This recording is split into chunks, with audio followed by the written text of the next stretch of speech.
श्री गणेशाय नमः। ओम श्री गुरुवे नमः। आज की भगवत चर्चा संत श्री डोंगरे जी महाराज के भागवत कथा प्रवचन पर आधारित भाग 75। अब एकादश स्कंध आरंभ होता है। एकादश स्कंध मुक्ति लीला है। आज तक जो उपदेश दिया है वही उपदेश फिर से श्रोताओं की बुद्धि में दृढ़ करने के लिए एकादश स्कंध आता है। एकादश स्कंध का जो प्रथम अध्याय है वह वैराग्य का है। वैराग्य से ही ज्ञान भक्ति में दृढ़ता आती है। मानव थोड़ी भक्ति करता है, प्रायः मानव दुख में भक्ति करता है। मानव अगर बहुत सुख मिले तो भगवान को वह भूलता है। दुख में भक्ति करे वह साधारण वैष्णव है। अति सुख में भी जो भगवान की सतत भक्ति करता है वही श्रेष्ठ वैष्णव है। वैराग्य से ही ज्ञान भक्ति में दृढ़ता आती है और विवेक से वैराग्य जागृत होता है। आनंदमय परमात्मा का अनुभव करने से ही दुख का अंत आता है। इसके बाद में वसुदेव जी को नारद जी के उपदेश की कथा आती है। नारद जी वसुदेव जी को सावधान करते हैं, बहुत गई थोड़ी रही, मृत्यु मस्तक में है, मरण समीप में है, ऐसा समझ करके सतत भक्ति करें। नारद जी वसुदेव जी को सावधान करते हैं, श्री कृष्ण मेरे पुत्र हैं ऐसा समझना नहीं, श्री कृष्ण परमात्मा हैं। ब्रह्मादिक देव उस समय द्वारका में आए हैं, द्वारकानाथ की स्तुति करते हैं, अब स्वधाम में पधारें। उस समय उद्धव जी आकर के वंदन करते हैं। उद्धव जी ने भगवान से कहा है, आपका वियोग मुझसे सहन नहीं होगा, आप मुझे साथ में ले जाएं। भगवान ने उद्धव जी के मस्तक के ऊपर हाथ रखा है, प्यार किया है, उद्धव तुम मुझे बहुत प्यारे लगते हो। उद्धव तुम मेरे साथ में आए थे, मैं तुम्हें साथ में कैसे ले जाऊं? जीव अकेला ही आता है और जीव अकेला ही जाता है। उद्धव मैंने तुम्हारे ऊपर बहुत कृपा की है, अब तुम ही अपने ऊपर कृपा करो। आत्मनो गुरुरात्मैव पुरुषस्य विशेषतः यत् प्रत्यक्षानुमानाभ्याम श्रेयो सावानुवंदिते। ईश कृपा, संत कृपा, शास्त्र कृपा और चौथी आत्म कृपा है। उद्धव तुम ही अपने ऊपर कृपा करो। उद्धव तुम ऐसा निश्चय करो, अब मुझे पति होना नहीं है, अब किसी की पत्नी होना नहीं है, अनेक बार संसार का सुख भोगा, शांति मिली नहीं, अब किसी के पेट में जाना नहीं, अब परमात्मा के साथ एक होना है। उद्धव मेरे बिना जो कुछ दिखता है वह दुख रूप है, आनंदमय केवल परमात्मा श्री हरि है। इसके बाद दत्तात्रेय जी का राजा यदु को उपदेश की कथा आती है। इसके पश्चात भगवान श्री कृष्ण उद्धव जी को हंस गीता का उपदेश देते हैं। उद्धव जी का प्रश्न है, महाराज मन विषयों में जाता है या विषय मन में आते हैं? भगवान ने हंस गीता की कथा सुनाई है। भगवान ने कहा है, उद्धव संसार छोड़ करके तुम कहां जाओगे? जिसका मन में संसार है वह जहां जाता है वहां उसके मन में संसार ही रहता है। उद्धव संसार छोड़ना नहीं है, संसार को अपने मन से निकाल देना है।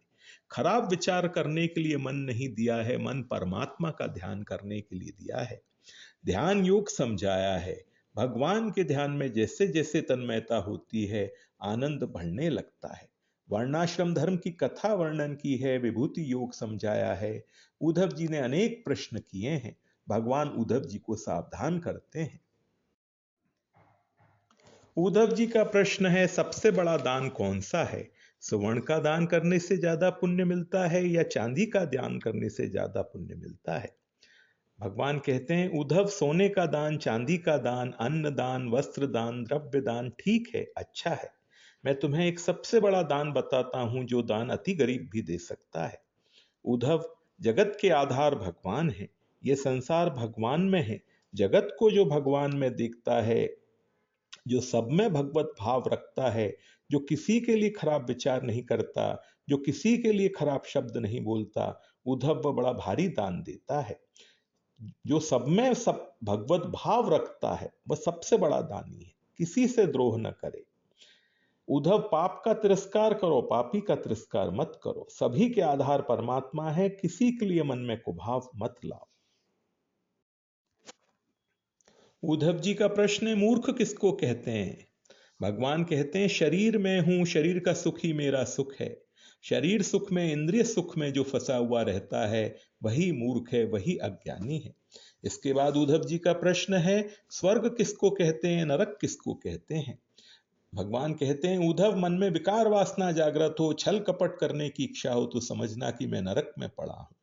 मन में सात्विक भाव जागे, वासना का विनाश हो, भगवत भाव में हृदय पिघले, देहाभिमान मरे तो समझना कि मैं स्वर्ग में हूं। इसके बाद उद्धव जी पूछते हैं, जीव किसको कहते हैं, ईश्वर किसको कहते हैं? श्री कृष्ण कहते हैं, उद्धव जो परतंत्र है वही जीव है, जो स्वतंत्र है वही ईश्वर है। जो माया के अधीन है वह जीव है, और माया जिसके अधीन है वह ईश्वर है। भगवान श्री कृष्ण ने उद्धव को भिक्षुक गीता का प्रसंग सुनाया है। इसके बाद भगवान कहते हैं, मन अलौकिक आसक्ति में फंस जाए तो सुधरता है। भगवान के चरण में जाना है, परमात्मा को मिलना है। आप किसी जीव से मिलते हो तब आपको सुख होता है, आप भगवान से मिलेंगे तब कैसा आनंद होगा। उद्धव, अपने मन को बार बार समझाओ। अनुलोम प्रतिलोम विधि से उत्पत्ति और प्रलय का क्रम समझाया है। इसके बाद सेवा पूजा की विधि समझाई है। उद्धव जी को आज्ञा दी है, सर्वंतर्यामी नारायण की शरण में जाओ। उद्धव, अब ये सोने की द्वारका समुद्र में डूब जाएगी, यह अनर्थ तुझसे सहन नहीं होगा। अब तुम बद्रिक आश्रम में जाओ।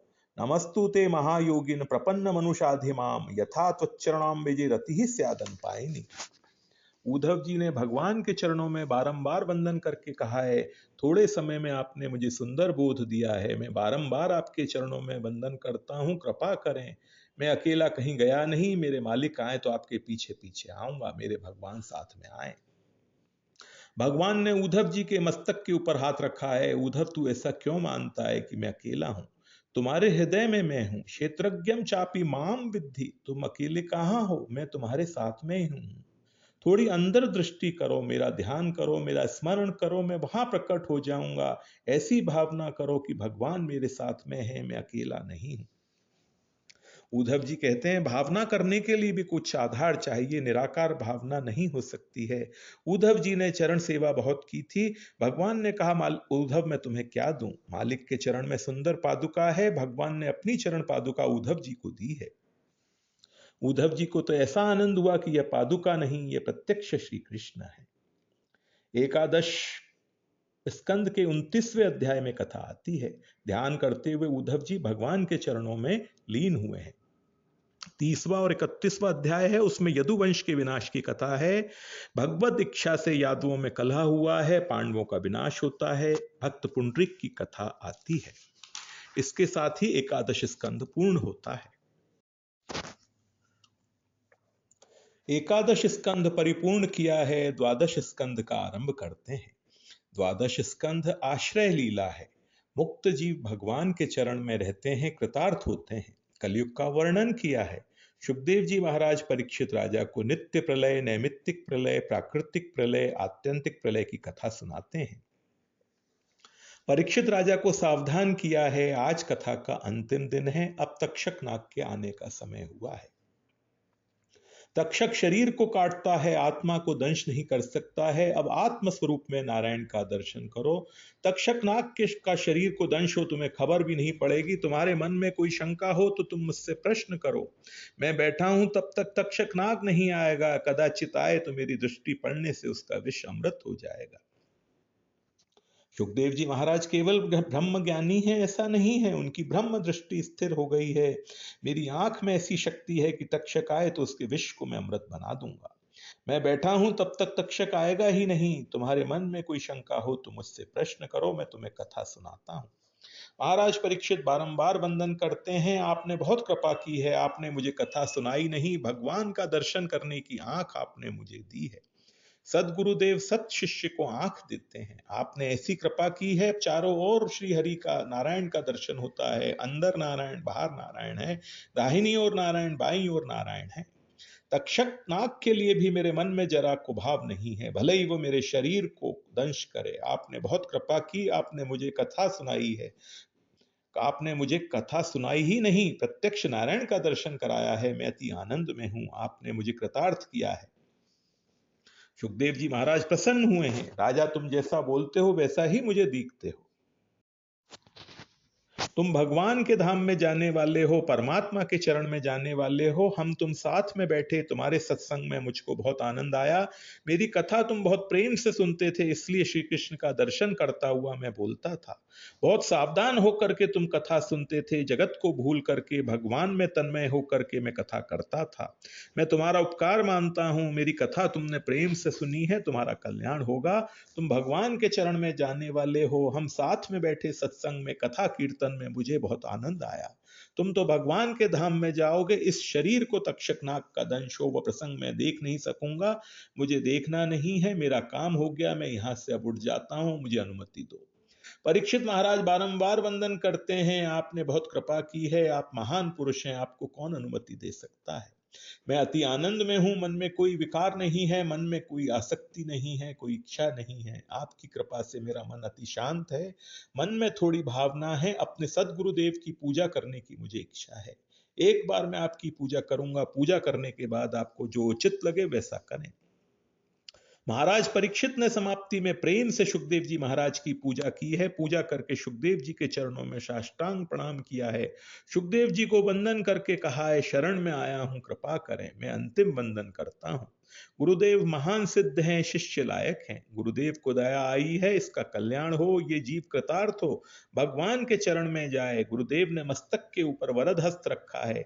जिस समय सुखदेव जी महाराज का वरद हस्त राजा के मस्तक के ऊपर पड़ा है, उसी समय शंख चक्र गदा पद्मधारी द्वारकाधीश का परीक्षित को प्रत्यक्ष दर्शन हुआ है। राजा को कृतार्थ करके सुखदेव जी महाराज खड़े हुए हैं।